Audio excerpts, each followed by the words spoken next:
Bueno, buenos días, estimados colegas de los medios de comunicación.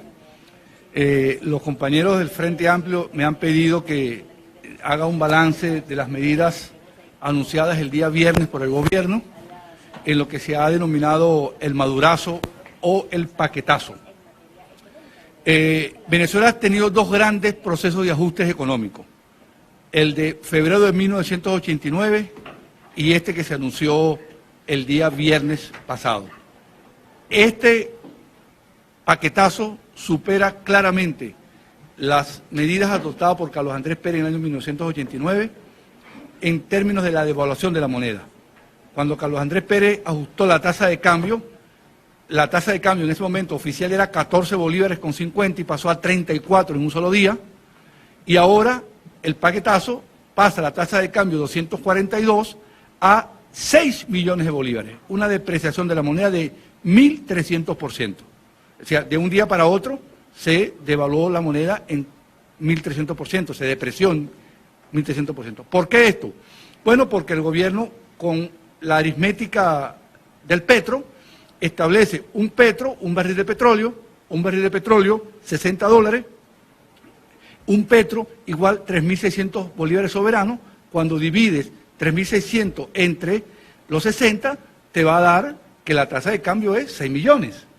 Esa es la tasa de cambio a la cual la economía se está ajustando ahorita. Entonces, esta es una mega devaluación. Adicionalmente, el ministro Jorge Rodríguez, el día de ayer, el día sábado, anunció que van a abrir 300 franquicias para casas de cambio para hacer subasta. Entonces, el gobierno dice que el Banco Central va a retomar la fijación de la tasa de cambio. Y por otra parte dicen que la tasa de cambio va a fluctuar. Si fluctúa no se puede fijar, y si se fija no puede fluctuar. Entonces aquí hay una contradicción en los términos, en la cual está planteado el término, la política cambiaria. Por otra parte, van a hacer una subasta. ¿Para subastar qué? ¿Cuáles dólares? Si el Banco Central no tiene dólares. El Banco Central tiene apenas 8.500 millones de dólares en reserva, de los cuales 7.000 millones es oro. Entonces no puede subastar dólares. Y pensar que el sector privado, que no exporta en Venezuela y que no hay exportaciones, vaya a aportar divisas suficientes para alimentar ese mercado, es un absurdo. Entonces, estamos en un mar de contradicciones con respecto a la política cambiaria. Si dicen que van a tener control de la tasa de cambio y que lo va a fijar el Banco Central, entonces no es un tipo de cambio fluctuante, porque por fluctuación entendemos que la tasa de cambio se mueve diariamente. Entonces, o está fija o está fluctuante, pero no puede estar fluctuante y fija al mismo tiempo. La segunda medida es la del IVA. Se aumenta la tasa del IVA 4 puntos porcentuales y pasa de 12 a 16% el IVA. Obviamente esto tiene un primer impacto inflacionario porque ese se refleja rápidamente en el precio del bien. Entonces ahí tenemos un segundo factor que le añade costo a la hiperinflación. Entonces un gobierno que está recurriendo a este tipo de impuestos cuando más bien en muchas partes la tasa del IVA se ha puesto una tasa más baja porque, bueno, la economía se ha estabilizado, la recaudación es suficiente. Aquí se quiere ponerle una tasa impositiva a una economía deprimida. O sea, una economía que está deprimida, cuya base de tributación son los salarios y las compras han caído, usted le va a poner un impuesto para que las compras caigan más de lo que ya han caído en estos últimos años. La tercera medida es el impuesto a las grandes transacciones financieras, que es una tasa que va para los grandes contribuyentes entre 0 y 2 puntos. Bueno, ¿cuáles son los grandes contribuyentes en el país? Porque recordemos algo que ustedes deben tener en cuenta. La recaudación del CENIA está en el suelo. El CENIA no está recaudando plata, está recaudando bolívares sin poder de compra. Ellos publican que están recaudando 400.000, 500.000 millones, pero millones que son de papel, o sea, eso no tiene poder de compra. Entonces, la recaudación de impuestos ha venido cayendo por la recesión de la economía y por la hiperinflación. Entonces, colocar una tasa de 2% a las grandes transacciones financieras es realmente sin ningún sentido. La otra medida, la cuarta medida, es una medida de mucho impacto, que es el incremento de 6.000% en los salarios nominales. Hay que diferenciar lo que es el salario nominal, que son los billetes que tú recibes, y el salario real, que son el poder de compra de esos billetes. Ya ayer, el sábado y el domingo, esa plata ya se disolvió parcialmente, porque el aumento fue muy agresivo en los precios en anticipación a las medidas. Ahora, saquemos esta cuenta. El gobierno tiene 3 millones de empleados en la administración central. tiene 3 millones de pensionados y hay como unos 600.000, 700.000 empleados en las alcaldías y municipalidades. O sea, la nómina pública es casi 7 millones de empleados.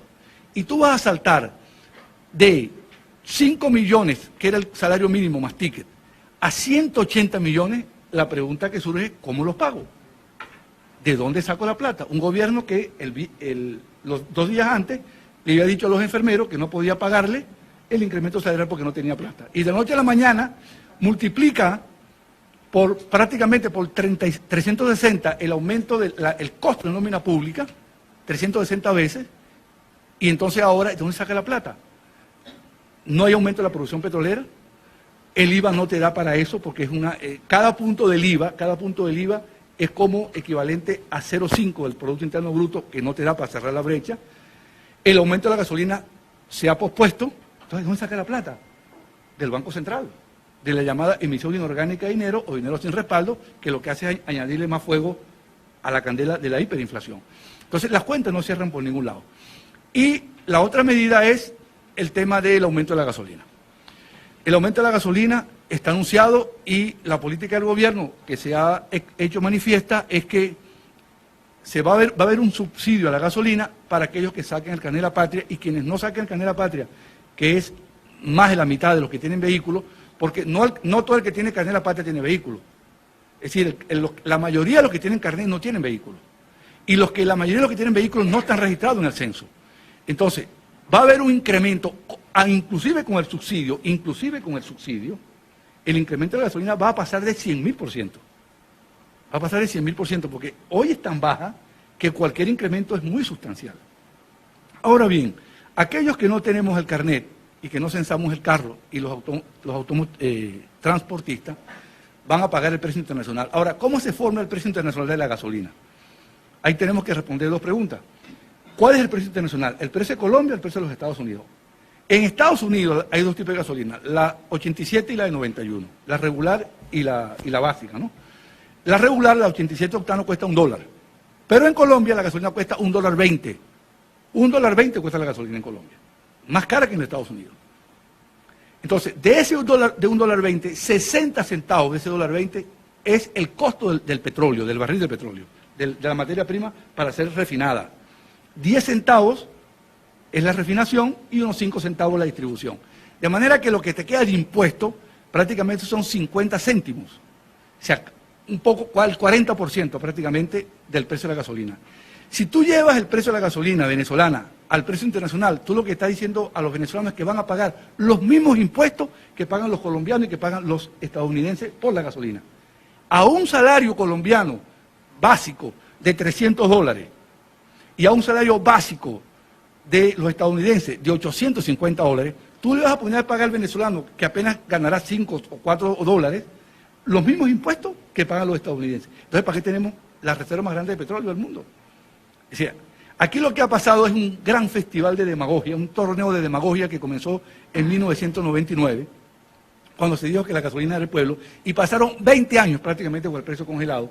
Si esto se hubiese hecho de manera gradual y sostenida, el país no tuviera hoy esta situación. Pero es la demagogia en la cual se incurrió, que ahora cualquier aumento es impagable. Ahora, ¿el argumento del gobierno cuál es? Que aumenta la gasolina para que no se lleven la gasolina. Bueno, si ese es el argumento, es una falacia de composición, digamos. ¿Por qué? Bueno, porque entonces es un problema policial. Porque entonces con cerrar la frontera, que ya está cerrada, con militarizar la frontera, que ya está militarizada, con cerrar los pasos, las trochas, se resuelve el problema.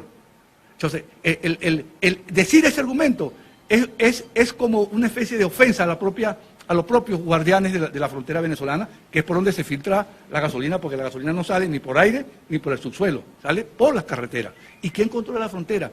Estamos hablando de que salen prácticamente 20.000 barriles de petróleo diarios.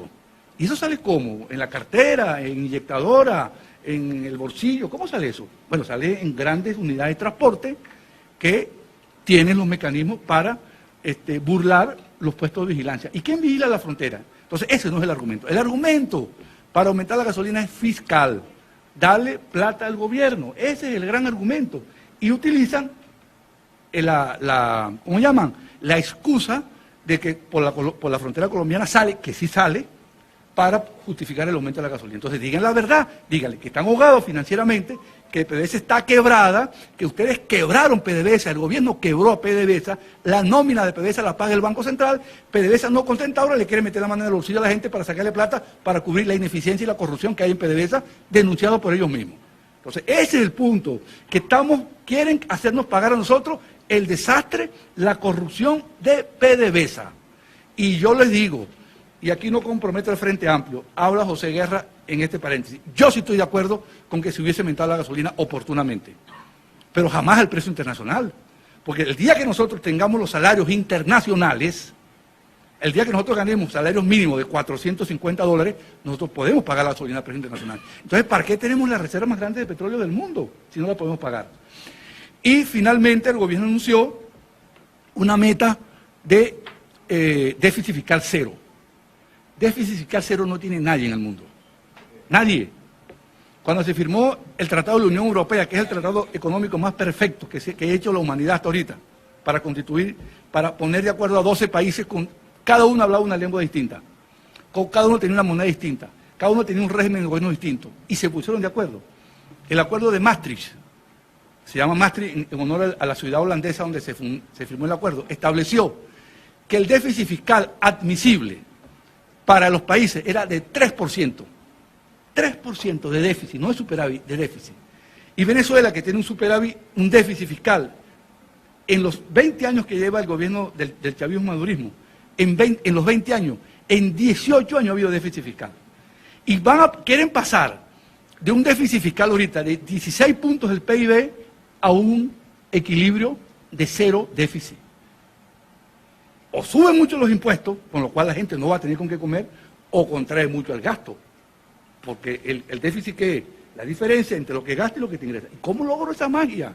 ¿Cómo logro esa contabilidad básica entre lo que gasto y lo que ingresa?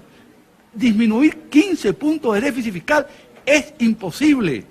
Es imposible. Tiene que ser una economía en crecimiento, que crezca mucho para generar los ingresos. Una economía que aumente la exportación petrolera. Una economía que genere ingresos de forma dinámica, con financiamiento, para que esa política de equilibrio fiscal no recaiga sobre el ciudadano. Porque cada vez que en Europa hablan de equilibrio fiscal, el ciudadano tiembla, porque es más impuestos y menos gastos.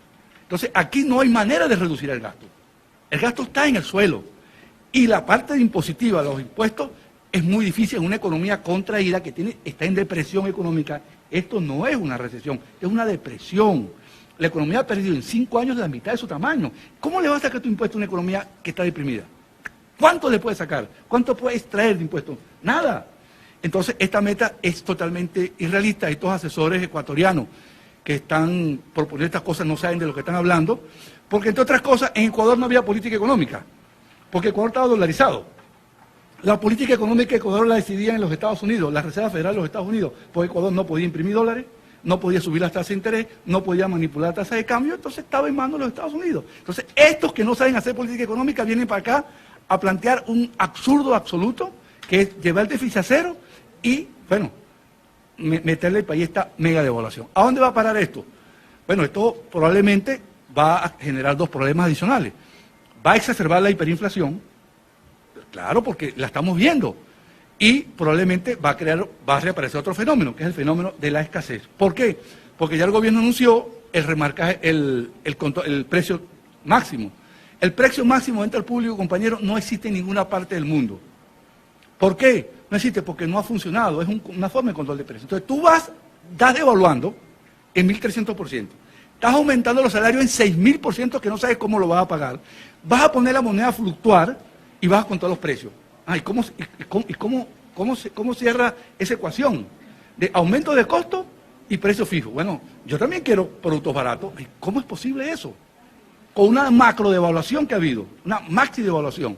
Bueno, ojalá que el fenómeno de la escasez no vuelva a los niveles que teníamos antes, porque el gobierno, desde hace 1 año y medio, 2 años, optó por aceptar el aumento de precios con tal que los productos aparecieran. Pero si pones un techo a los precios con una macro devaluación que ha ocurrido de 1.300%, ¿cómo es que los precios? O sea, explíqueme cómo un producto, cómo un trabajador que tiene 4 empleados y estaba pagando a los trabajadores 2 salarios mínimos, 10 millones de bolívares, y ahora tiene que pagar la nómina en 130, 180 millones por cada trabajador. ¿Cómo hace? Le pongo un ejemplo muy práctico. En una panadería,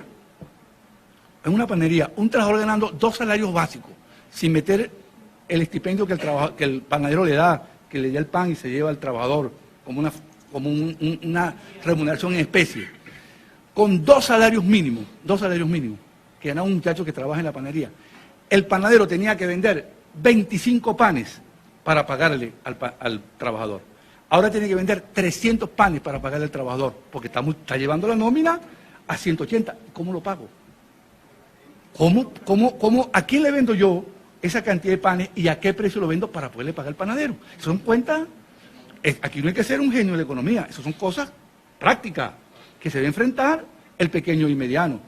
Y ahora el gobierno entonces se va a hacer de la nómina pública, de la nómina al sector privado. Primero, ¿cómo define una empresa pequeña? ¿La que tenga 20? ¿La que tenga 25? Por ejemplo, una empresa pequeña que tenga 20 trabajadores es pequeña, y la que tiene 21 no es pequeña.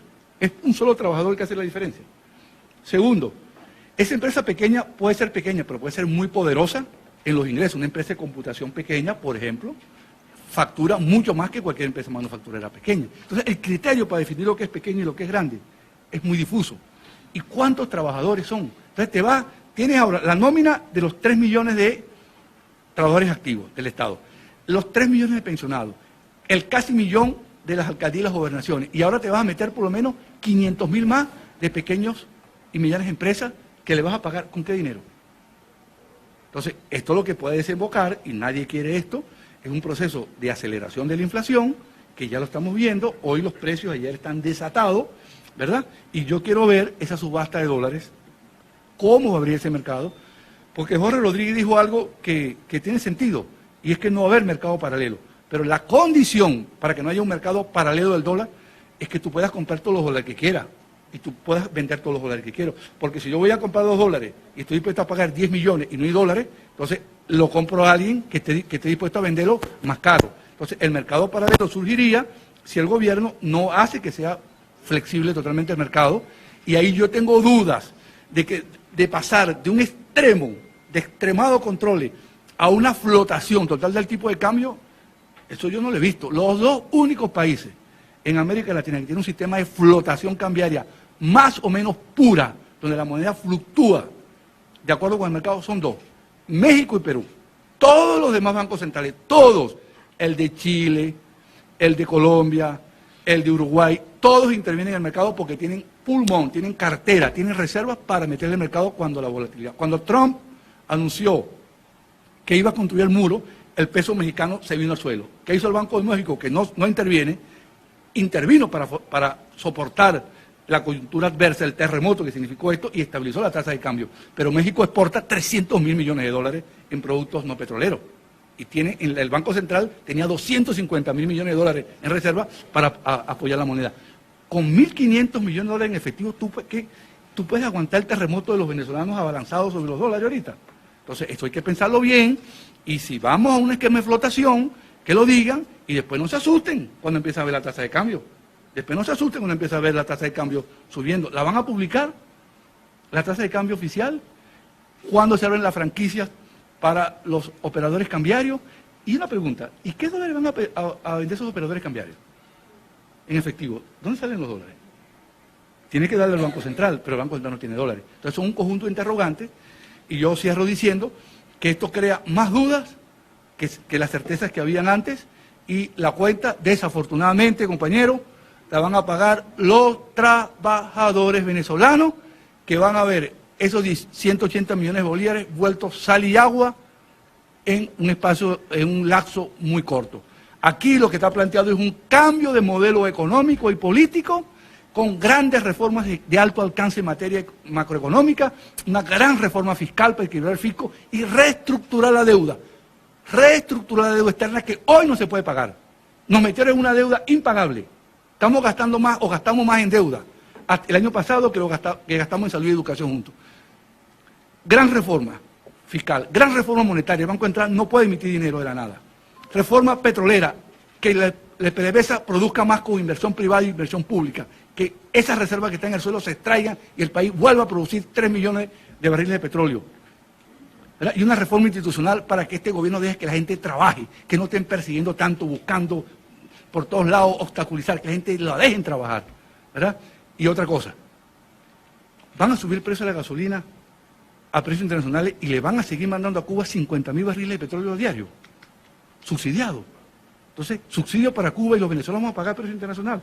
Muchas gracias.